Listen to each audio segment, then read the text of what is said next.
Ever think you're the main character in your own love story, only to find out you're just the NPC she talks to when her real quest giver's offline? That's my life right now. 3 months into marriage and I'm still figuring out how I didn't see the game over screen coming. So, picture this. I'm 26, 3 months into marriage, thinking I've got this adulting thing figured out.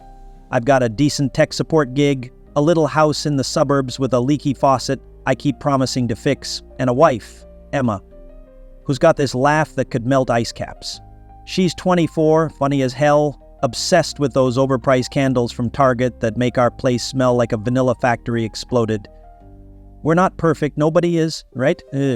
But I figured we were solid. 3 years dating, a small wedding with too much cake, and my drunk uncle doing the worm on the dance floor, and now here we are, playing house like we know what we're doing. I mean, we bicker over dumb stuff. Who didn't rinse the dishes, why she hogs the blankets every night, but it's the kind of normal I thought meant we were good. Turns out I'm a clueless idiot, and it took one overheard phone call to blow that illusion sky high. It's a Tuesday night, nothing special, just me slumping through the house after a soul-crushing shift of telling people to reboot their routers. I'm in my ratty sweatpants, the ones with the pizza stain Emma keeps threatening to burn, scrolling X on my phone for some mindless distraction. She's in the bedroom, door cracked open, talking on the phone. I don't think much of it. She's always chatting with her friends about work drama or whatever new Netflix show she's hooked on. I'm halfway to the kitchen, craving a beer like it's the cure for adulthood, when her voice floats out and stops me dead in my tracks. Don't settle for just anyone. That's the mistake I made with Michael. He was my last resort, and now look where I'm at. My hand's on the fridge handle, but I don't pull it open. My stomach does this flip like I'm on the drop of a roller coaster I didn't sign up for, and I just stand there, frozen, like some dumbass statue in a bad sitcom. Last resort? Did she just say that? I blink hard, like maybe I misheard, like maybe she said best resort and my brain's playing tricks. But no, I've got ears, and they're working fine. I shuffle back toward the living room, beer forgotten, and flop onto the couch, the springs creaking under me like they're groaning at my life choices. Last resort? I mutter to myself, half laughing because it's so ridiculous it's almost funny.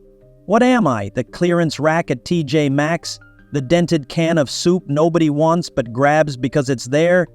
I rub my face with both hands, trying to scrub the words out of my head, but they're stuck, looping like a broken Spotify playlist. 3 months married, and I'm already the guy she'd swipe left on if we met today. Great, just great. I sit there staring at the TV that's not even on, and my mind starts doing that thing where it overanalyzes every damn second of the last few years. Like, was she faking it when she said yes to my proposal? I'd gotten down on one knee by the river, near her parents' place, sweating through my shirt, and she'd laughed and cried and hugged me so tight I couldn't breathe. That didn't feel like a last resort move. Or all those nights we'd sprawl on this same couch, her feet in my lap, arguing over whether pineapple belongs on pizza. Did she secretly hate me then, too? I glanced toward the bedroom where her voice is still going, softer now, like she's winding down the call. Part of me wants to storm in there, fling the door open, and yell, "What the hell, Emma?" But my legs don't move. I'm too chicken shit, or maybe too stunned, like a deer staring down a semi. Her phone's been buzzing a lot lately, I realize, digging through the fog in my brain. Like more than usual. Last week, she'd been glued to it at dinner, tapping away with this little smile, and when I'd asked who it was, she'd waved me off. "Oh, just work stuff." Work stuff doesn't make you grin like that, does it? I shake my head, telling myself I'm being paranoid, that I'm turning into one of those jealous losers who checks their spouse's phone when they're in the shower. But now, with last resort bouncing around my skull, it's hard not to wonder, is there someone else, some dude out there who's not the fallback plan I apparently am? The bedroom door creaks open and I hear her footsteps padding down the hall. I slouch deeper into the couch, pretending to scroll my phone. Like I'm not having an existential crisis over here. She pokes her head in, hair messy from twirling it while she talks, and flashes me that smile, the one that usually makes me forget whatever I'm mad about. "Hey, you okay?" she asks, leaning against the doorway. Her voice is light, casual, like she didn't just gut me from the next room. I force a nod, my throat tight. "Yeah, just wiped from work," I mumble, not looking up. She shrugs, says something about grabbing water, and disappears into the kitchen. I hear the faucet run, the clink of a glass, and all I can think is, how do you sound so normal right now? She comes back, plops down next to me, and grabs the remote. "Want to watch something stupid?" she says, kicking her feet up on the coffee table. I nod again, still on autopilot, and she picks some reality show about people yelling over burnt cupcakes. She's laughing at the screen, totally clueless, while I'm sitting there, heart hammering, feeling like the biggest idiot in the world. I steal a glance at her, curled up in her hoodie, sipping water, looking like the Emma I've always known. And I can't square it with what I heard. Did she mean it? Was it just girl talk, venting, like when I bitched to my buddy Dave about her leaving socks everywhere? Or is this the real her? The one who's been hiding behind "I love yous" this whole time? The show drones on, but I don't hear it. My hands are sweaty, gripping my phone too hard, and my brain's a mess of what-ifs. I could ask her about it, right here, right now. Rip the Band-Aid off and see what bleeds. But what if she doubles down? What if she looks me in the eye and says, "Yeah, Michael, you're my consolation prize"? I don't know if I can handle that, not tonight, so I just sit there, letting the TV noise fill the silence, my mind spinning like a hamster on a wheel going nowhere. Eventually she yawns, stretches, and says, "I'm crashing. Night, babe." She pecks my cheek and shuffles off, leaving me alone with a flickering screen and a pit in my gut that won't quit. I don't move for a while, just slump there, staring at the ceiling like it's got answers written in the popcorn texture. What the hell do I do with this? I mutter, voice barely a whisper. Because I've got no clue. 3 months ago, I thought I'd locked down forever with her, and now I'm wondering if I'm just the guy she settled for because nothing better came along. It's a gut punch I didn't see coming, and I'm not sure I've got the stomach to fight it yet. Day 2 of knowing I'm my wife's human equivalent of a participation trophy, and I'm already turning into Sherlock Holmes with a Netflix subscription. I barely slept last night, just lay there staring at the ceiling like it was going to spell out what last resort really means in big glowing letters.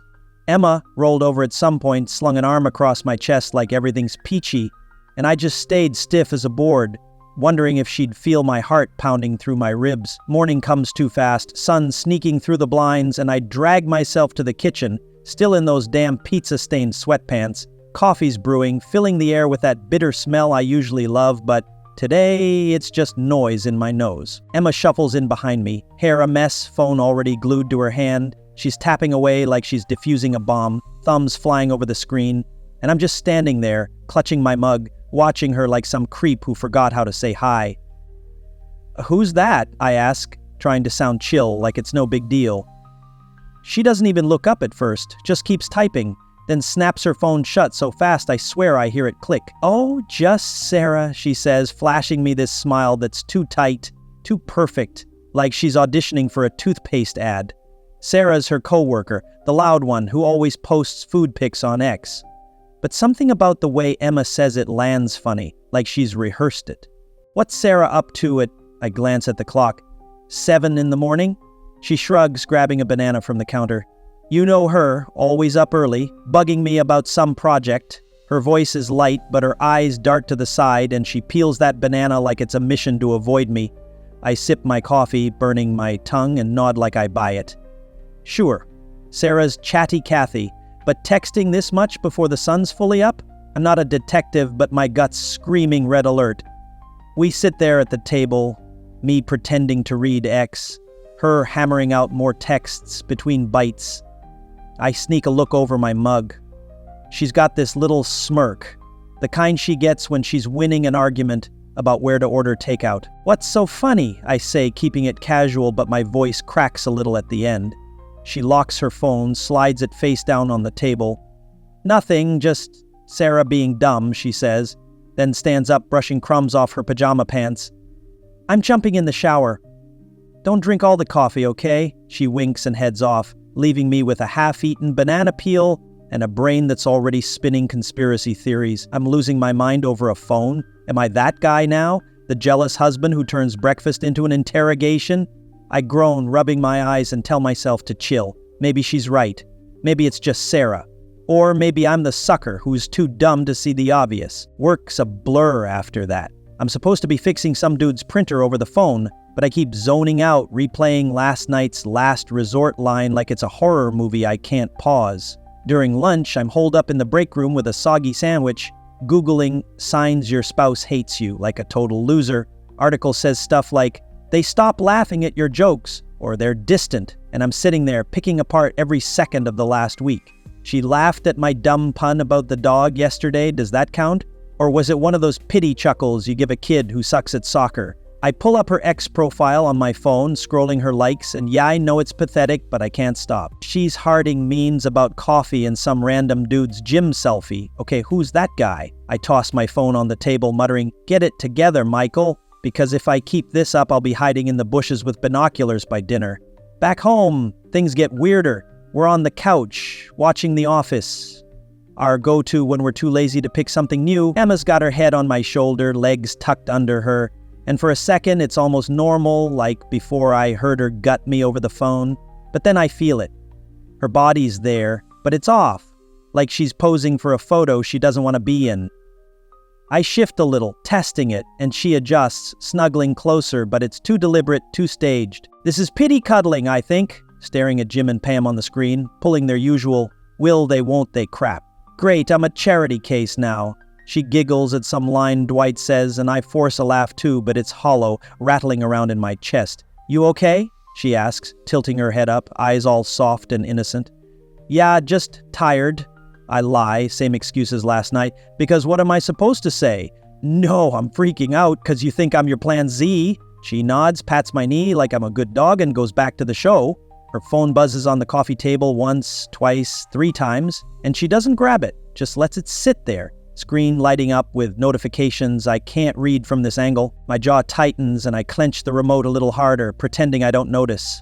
If she's cheating, I think, at least pick someone hotter than me. Give me that much credit.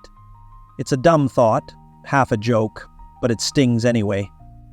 She yawns, stretches, and mumbles, "I'm calling it night," then pecks my cheek and heads to bed.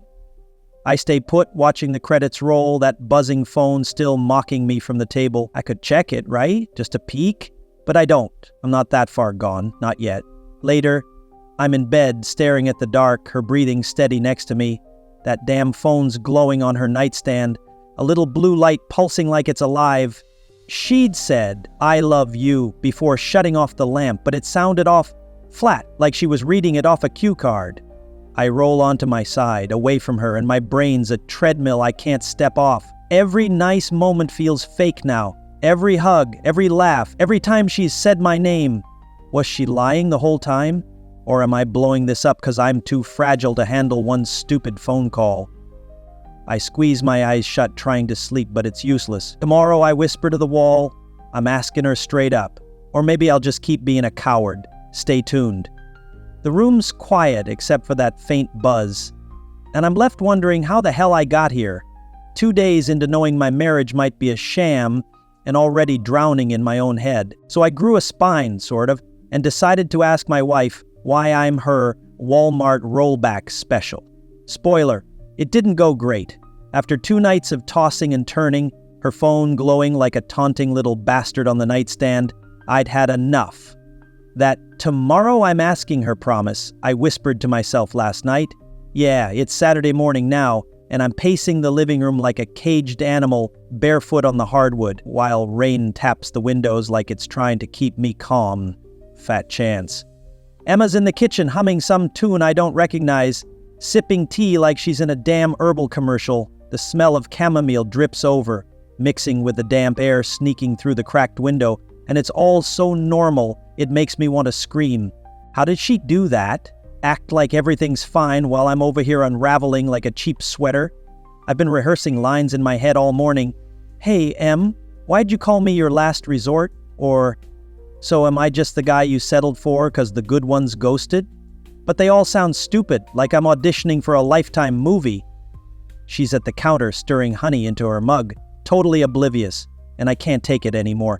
I stop pacing, plant my feet, and blurt, "I heard you on the phone the other night. Last resort? Really?" It comes out louder than I meant, rough around the edges, and she freezes, spoon clinking against the mug. Her eyes snap up to mine, wide and caught, like a kid with her hand in the cookie jar. "What?" she says, voice all high and shaky, buying time. I cross my arms, leaning against the doorway. "You heard me. You said I'm your mistake, your last resort. Don't play dumb." She sets the mug down hard, tea sloshing over the rim, and wipes her hands on her pajama pants like she's gearing up for a fight. You eavesdropped? She shoots back, eyebrows shooting up, and I almost laugh at how fast she flips it. Eavesdropped? I was walking to the damn fridge, Emma, not hiding in the closet with a recorder. Answer the question. My voice is steady now, sharper, and she flinches, fiddling with the spoon like it's her lifeline. Okay, fine, she says, tossing her hair back. I was talking to Sarah, venting. It's not a big deal, just girl stuff. She forces a little laugh, but it's thin, brittle, and it sets something off in me. I step closer, hands dropping to my sides. Not a big deal? You shredded my whole world in one sentence, and it's girl stuff? Are you serious right now? Her face softens for a second, like she might back down, but then she doubles up, crossing her arms to match mine. What do you want me to say, Michael? I was pissed off, okay? Work's been crap, and I don't know, I said something dumb. She's talking fast, words tripping over each other, and I can see her hands shaking a little. But I'm not letting it go. Dumb, I say, voice rising. You don't just say you settled for your husband because you're mad about a deadline. That's not how it works. I slam my hand on the counter, not hard enough to break anything, just enough to make a point, and she jumps, eyes darting to the side. The tea's sitting there, going cold, a little puddle spreading under the mug, and it's such a stupid thing to notice, but it's all I've got to keep from losing it. Look, she says, quieter now, staring at the floor. I don't know if I was ready to marry you or anyone. It's not about you. Her voice cracks, and she wraps her arms tighter around herself, like she's holding it together by force. I blink, processing that, and it's like a brick drops in my gut. Not about me, I repeat, half laughing, but it's bitter, jagged. You said I'm your mistake, Emma. That's pretty damn about me. She looks up, eyes shiny with tears. She's fighting back and shakes her head. I didn't mean it like that. I feel stuck sometimes, you know? Like I rushed into this. Her words hang there heavy, and I can feel my chest tightening, every breath a little harder to pull in. Stuck, I mutter, running a hand through my hair, tugging at it like that'll make this make sense. We dated for 3 years. You had every chance to bail before the I do part. Why didn't you? She shrugs, a tiny helpless move, and wipes her nose with her sleeve. I thought I could make it work, she says, voice small. I didn't want to let you down. Let me down? I almost choke on that. So what, I'm the pity project? The guy you stuck with 'cause you felt bad? She opens her mouth, then closes it, and the silence is worse than anything she could have said. I take a step back, leaning against the fridge, and ask the one thing I've been dreading. Do you even love me, Emma? My voice is low, raw, and I hate how desperate it sounds. She stares at her mug, fingers twisting the hem of her shirt, and the seconds drag on forever. I don't know, she whispers finally, so quiet I almost miss it. I laugh, a short, ugly bark, and shake my head. Cool, I say, sarcasm dripping. So I'm your maybe husband? 3 months in and we're already at I don't know? Speedrun marriage fail? Nice. She flinches again, tears spilling over now, but I'm too pissed, too hollowed out to care. Michael, she starts, reaching for me, but I jerk away, hands up like a shield. Don't, I snap. Just don't. Her hand drops, and she looks so small standing there, but all I can see is the truth. She's not just unsure, she's checked out, and I've been too blind to notice. I grab my jacket off the chair, the one with the frayed cuffs she always bugs me to replace, and head for the door. Where are you going? She calls, voice wobbly, but I don't turn around. Out, I say, yanking the door open. The rain's heavier now, slapping the porch, and I step into it, letting the cold soak through my shirt. I'm done playing Guess Who She Loves, I mutter to myself, boots splashing in puddles as I stomp down the driveway. My head's a mess. Anger burning hot, then cooling into something sadder, heavier. She doesn't know if she loves me. Fine. Time to figure out what I want. 'Cause I'm not sticking around to be her fallback plan anymore. The street's blurry through the rain, and I keep walking, hands shoved in my pockets, wondering how the hell we got here and what comes next. Week 1 of My Wife Might Not Love Me, and I've got a pizza box for it on the coffee table and a playlist of breakup songs I'm too proud to admit I made. That walk in the rain yesterday didn't fix jack. Just left me soaked, shivering, and back in the same house with Emma like nothing happened. I crashed on the couch last night, dripping wet, 'cause going to bed next to her felt like lying down in a stranger's room. Morning hits and the place is a ghost town. She's camped out on the couch now, legs curled up, texting away like it's her full-time job. I catch a glimpse of her screen lighting up as I shuffle past, too far to read, close enough to make my stomach twist. I don't say a word, just head to the garage where my old mountain bike's collecting dust.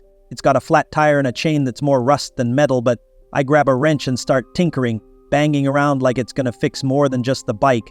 Avoidance is our new love language, and I'm fluent. The house feels wrong, like the air's too thick.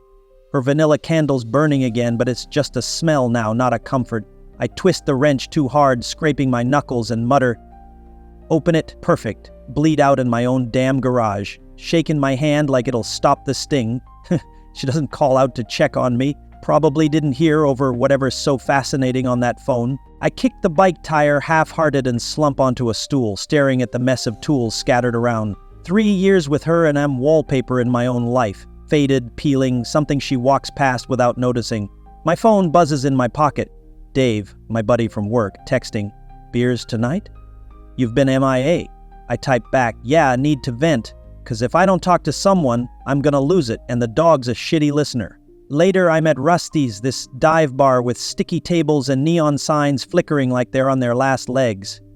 Dave's across from me, nursing a Bud Light, his beard scruffier than usual. I'm halfway through my second beer, spilling the whole mess. Emma's last resort line, the texting, the "I don't know," that's been echoing in my head since yesterday. "So she basically said you're her backup plan?" Dave says, leaning back, eyebrows up like he's impressed by the chaos. "Pretty much," I say, peeling the label off my bottle, little wet scraps piling up on the table. "And she doesn't know if she loves me. Like, what am I supposed to do with that?" He snorts, takes a swig. "Dude, she's stringing you along. Bounce. You're not her doormat." I smirk, rolling my eyes. "Yeah, 'cause I'm great at confrontation. See Exhibit A, me running out into the rain like a drama queen?" Dave leans forward, tapping the table with his bottle. "Look, man, you've been bending over backwards for her since forever. She's got you on a leash and she doesn't even know if she wants it. Cut the cord." His voice is blunt, no bullshit, and it lands like a punch I didn't know I needed. I nod slow, staring at the foam swirling in my glass. What if she figures it out, though?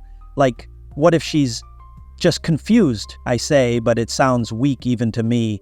Dave shakes his head. "Confused's fine when you're picking a Netflix show, not when you're married. You're worth more than this limbo crap." He's right. I feel it in my bones, but it still stings, like pulling off a Band-Aid that's been stuck too long. "At least the dog still likes me," I mutter, grinning a little. "Loyalty's alive somewhere." Dave laughs, clinks his bottle against mine. "There you go. Start with that." Back home, it's late, and the house is dark except for the glow under the bedroom door. Emma's in there, probably asleep. And I don't check. Just grab a beer from the fridge and head to the living room. The pizza boxes are still there, greasy monuments to my week of self-pity, and I shove them aside, spotting our wedding photo on the shelf. It's us at the reception, her in that white dress, me with cake smeared on my tie, both grinning like idiots. I pick it up, thumb brushing the frame, and it's like looking at strangers. I'm not her safety net, I say to the empty room, voice low but firm, that I don't know from her. It's not just confusion, it's a door she's already halfway out of, and I've been holding it open like a chump. Dave's words keep rattling around. She's stringing me along and I'm letting her. Not anymore! I set the photo down face against the shelf so I don't have to see it and grab my phone. My fingers hover over the keys, heart thumping like I'm about to jump off a cliff. "We need to talk tomorrow. For real," I type, then hit send before I can chicken out. The message whooshes off and I slump back on the couch, beer cold against my palm. She doesn't reply, probably sleeping or pretending to. And that's fine. I don't need an answer tonight. The dog Max pads in from the kitchen, tail wagging, and flops next to me, head on my lap. I scratch his ears, smirking. "You're the only one who's not screwing me over, huh?" He snorts, like he gets it. And I take a long pull from the bottle, letting the quiet settle in. It's not a win, not yet. Just a flicker of something solid under all the mess. I'm still pissed, still gutted, but Dave's right. I'm worth more than this half-assed limbo. Tomorrow's gonna suck. Confronting her again, laying it all out. But I'm done dancing around it. I kick my feet up on the coffee table, ignoring the pizza grease smudging my sock, and stare at the ceiling. "Time to take my life back," I mutter. Half to Max, half to myself. The dog yawns, oblivious, and I lean my head back, feeling the weight shift just a little. Like maybe just maybe, I've got this. Turns out, endings don't need fireworks, just a couple of hard talks in a U-Haul. Oh, and karma's got a mean right hook. After texting Emma last night that we needed to talk, I wake up with my stomach in knots, Max snoring at my feet like he's got no clue the world's about to shift. The pizza box fort still mocking me from the coffee table, but I kick it to the floor, letting it thud against the hardwood. No more wallowing. I'm done. Emma's already up when I shuffle into the kitchen, standing by the sink in her oversized hoodie, staring out the window like she's in some indie movie about regret. The rain stopped, leaving everything damp and gray, and I don't waste time. Hey, I say, voice rough from sleep and nerves. We're talking now. She turns, eyes puffy like she didn't sleep either, and nods, clutching a mug of coffee like it's her anchor. I lean against the counter, arms crossed, and just go for it. I love you, Emma, but I'm not your fallback. We're done. It's out before I can overthink it, blunt and final, and her face crumples, coffee sloshing as her hands shake. What? She says, voice breaking. Michael, I don't know what I want. Tears spill down her cheeks and she steps toward me, but I hold up a hand, keeping the space between us. Yeah, you've been saying that, I say, shrugging, so figure it out without me. I'm not sticking around to be your maybe. She sobs loud and messy, and part of me wants to hug her, tell her it's okay, but I don't. I grab my keys off the hook instead, glancing back. I'll crash at Dave's for a bit, start packing whenever. Her Michael, wait, chases me out the door, but I keep walking, the cold air hitting my face like a slap I deserve. A month later, I'm in a shitty apartment across town, lumpy couch, walls that smell like old paint. But it's mine. Now that's something. Emma's stuff is gone from the house, the U-Haul long hauled away, and the divorce papers are halfway done.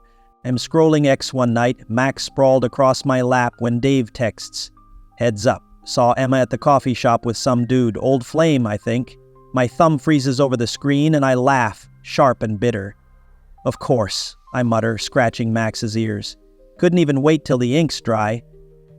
I don't want to care, but curiosity's a bitch, so I text her. Meet me at the park tomorrow, 2 p.m. We need to talk. She replies quick, okay? And I toss my phone down, already dreading it. Next day, I'm at the park, sitting on a bench with chipped paint, watching kids chase each other while I sip a gas station coffee that tastes like burnt regret.